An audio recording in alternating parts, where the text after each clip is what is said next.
നമസ്കാരം. നമസ്കാരം. നമസ്കാരം. നമസ്കാരം. നമ്മളെപ്പോഴും മനുഷ്യരെ ശരിക്കും നമ്മൾ സത്യസന്ധയോടും നല്ല സ്നേഹത്തോടും ഒക്കെ തന്നെയാണ് ഇരിക്കേണ്ടത്, അല്ലേ? അതെ അതെ. ബഹുമാനിക്കാനൊക്കെ പഠിക്കണം എപ്പോഴും. എല്ലാവരും പരസ്പര ബഹുമാനത്തോടെയൊക്കെ വേണം നമ്മൾ ജീവിക്കാൻ. ഞാനത് പഠിച്ച ഒരാളാണ്. അതെ, ഞങ്ങളൊക്കെ അത് തന്നെയാണ്. അപ്പോ താത്ത, പിന്നെ വേറൊരു കേസുണ്ട്. പല ആൾക്കാരും ഈ നമ്മീ പറഞ്ഞ ബഹുമാനവും സ്നേഹവും ഒന്നും പാലിക്കാറില്ല. മര്യാദ പാലിക്കാത്ത ആൾക്കാരുണ്ട്. പല അപവാദങ്ങളും പറഞ്ഞവര് നടക്കാറുണ്ട്. പിന്നെ ഇല്ലേ? പണ്ടൊക്കെ എന്ന് പറഞ്ഞാൽ ഈ ചമരുമയൊക്കെ എഴുതി വെക്കുള്ളൂ. നമ്മുടെ എന്തെങ്കിലും പറയാനുള്ള ഇങ്ങനെ പറയേണ്ട കാര്യങ്ങളൊക്കെ എഴുതി പിടിപ്പിച്ചു വെക്കും. അപ്പൊ അത് മാത്രം നോക്കിയാൽ മതി നമ്മള്. പക്ഷെ ഇപ്പൊ അങ്ങനെയല്ല മോളെ. എവിടെയെന്ന് വെച്ചാൽ ട്രെയിനിന്റെ ബാത്റൂമിന്റെ ഉള്ളിലും പല ഭാഗങ്ങളുടെ ഭിത്തിയിലൊക്കെ എഴുതി വെച്ചിരിക്കും. പക്ഷെ ഇപ്പൊ അത് ഫേസ്ബുക്കിലാണ് കൂടുതൽ കണ്ടുവന്നത്. പിന്നെ പിഷാരടി, ഒരാണും പെണ്ണ് സംസാരിച്ചു കഴിഞ്ഞാൽ പരസ്പരം സംസാരിച്ചു കഴിഞ്ഞാൽ അപ്പൊ തന്നെ അത് പ്രേമമാണെന്ന് പറഞ്ഞു വരുത്തും. മനസ്സിലായില്ലേ? ഇപ്പൊ ഇത്താന്ന് ഓർത്ത് നോക്കുമ്പോ നമ്മൾ തമ്മിൽ രണ്ടുപേരും കൂടി സംസാരിച്ച് നമുക്കിടയിൽ വല്ല പ്രേമമുണ്ടാ? എനിക്കങ്ങനെ പ്രേമമൊന്നുമില്ല. പക്ഷെ നിനക്ക് പ്രേമമുണ്ടോന്ന് എനിക്കൊരു സംശയമുണ്ട്. വൃത്തികേട് വേണം. നിങ്ങളോട് സംസാരിക്കുമ്പോ എന്നെ വേണം തല്ലേ. നിനക്ക് വല്ല കൊട്ടേഷൻ കൊടുത്ത് നിന്നെ സ്വയം തെറ്റിക്കടാ.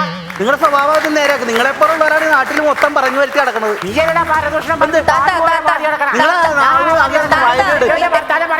ഒന്നും പറയണ്ട. എനിക്ക് ആ സ്വഭാവമൊന്നുമില്ല. എന്റെ അടുത്ത് വരെ കളിക്കരുത്. അല്ല, ഒരു ചെറിയ കാര്യം പറഞ്ഞോട്ടെ. പരസ്പരം ബഹുമാനിക്കുകയും സ്നേഹിക്കുകയും അങ്ങനെയുള്ള കാര്യങ്ങളാണ് നമുക്ക് വേണ്ടത്. അത് പറഞ്ഞു മനസ്സിലായിക്കോളൂ വിഷയം. പിടിച്ചോണ്ട് മാറ്റിക്കോ, അല്ലെങ്കിൽ ഞങ്ങൾ കയറി വന്നാൽ നിന്നെ 4000 മടക്കി ചവിട്ടി പിടിക്കണം. എനിക്ക് ദേഷ്യം വന്നിട്ടില്ല. എനിക്ക് ദേഷ്യം വന്നിട്ടില്ല. ഒറ്റ പാട്ട് വെച്ചേരും ഞാൻ. നീ പാടാ. പാടും. ശ്യാമമേഘയായി പ്രേമമെന്ന് നാട്ടിലോരോരോ വാർത്തകൾ. ശ്യാമമേഘയായി പ്രേമമെന്ന് നാട്ടിലോരോരോ വാർത്തകൾ.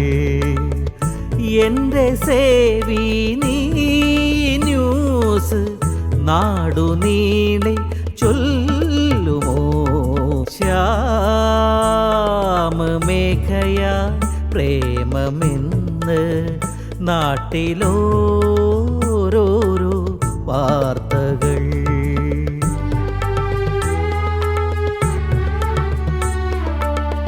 കൂട്ടുകാരൻ പാച്ചുവിൻ്റെ മൂത്ത മോളാ മേഘമോൾ. നാട്ടിലാകെ പേരുകേട്ട നോളജുള്ള ലേഡിയ. കൂട്ടുകാരാ പെൺകൊടികൾ മോഡലാക്കും പെണ്ണവൾ.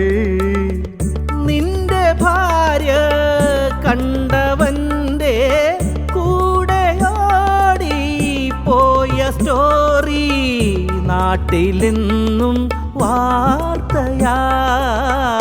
വല്ലവന്റെ കാര്യമോർത്ത് കീർത്തി നേടാൻ ആർത്തിയോ? ശ്യാമമേഘയായി പ്രേമമെന്ന് നാട്ടിലോരോരോ വാർത്തകൾ. ശ്രീലക്ഷ്മി മഞ്ജലിയും നല്ല കട്ടയ്ക്ക് മത്സരിച്ച 2 മത്സരാർത്ഥികളായിരുന്നു. ഇനി നിങ്ങളുടെ റിസൾട്ട് അറിയാനുള്ള സമയമായിരിക്കുന്നു. ജഡ്ജസിനോട് ചോദിക്കാം. രമേശ് ഏട്ടാ, രണ്ടുപേരും വളരെ ഗംഭീരമായിട്ട് പെർഫോം ചെയ്തു. എപ്പോഴും പറയുന്നതല്ല, ചെറിയ വ്യത്യാസമേ ഉള്ളൂ. ചിലപ്പോഴൊക്കെ വലിയ വ്യത്യാസങ്ങൾ വരും രണ്ടുപേരുടെ പ്രകടനം തമ്മിൽ. ഇത് വളരെ ചെറിയ വ്യത്യാസമേ രണ്ടുപേരുടെയും പ്രകടനങ്ങൾ തമ്മിലുള്ളൂ. ഇന്നത്തെ രണ്ടുപേരുടെയും പ്രകടനം നോക്കുമ്പോൾ 94 മാർക്കുകൾ വാങ്ങിച്ചുകൊണ്ട് ശ്രീലക്ഷ്മി മുന്നിൽ നിൽക്കുന്നു. ഒപ്പം 92 മാർക്കുകൾ വാങ്ങിച്ചുകൊണ്ട് അഞ്ജലി ഒപ്പം നിൽക്കുന്നു.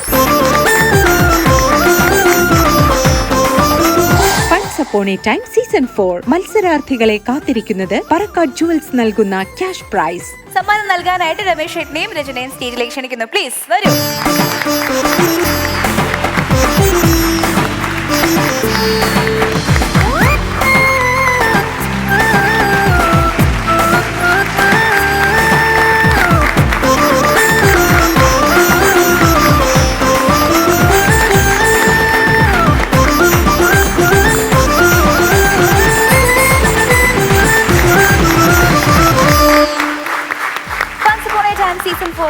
പങ്കെടുക്കുവാൻ നിങ്ങൾ താല്പര്യപ്പെടുന്നുണ്ടെങ്കിൽ തീർച്ചയായിട്ടും onceupon-a-time@gmail.com നിങ്ങളുടെ ഡീറ്റെയിൽസ് മെയിൽ ചെയ്യുക. അപ്പോൾ രണ്ട് പെർഫോമേഴ്സിനും ഒരിക്കൽ കൂടി അഭിനന്ദനങ്ങൾ. ഇതോടുകൂടി ഇന്നത്തെ ഒരു അടിപൊളി എപ്പിസോഡ് പൂർണ്ണമാവുകയാണ്. നമുക്ക് എല്ലാവർക്കും വീണ്ടും കാണാം. അതുവരേക്കും ബൈ.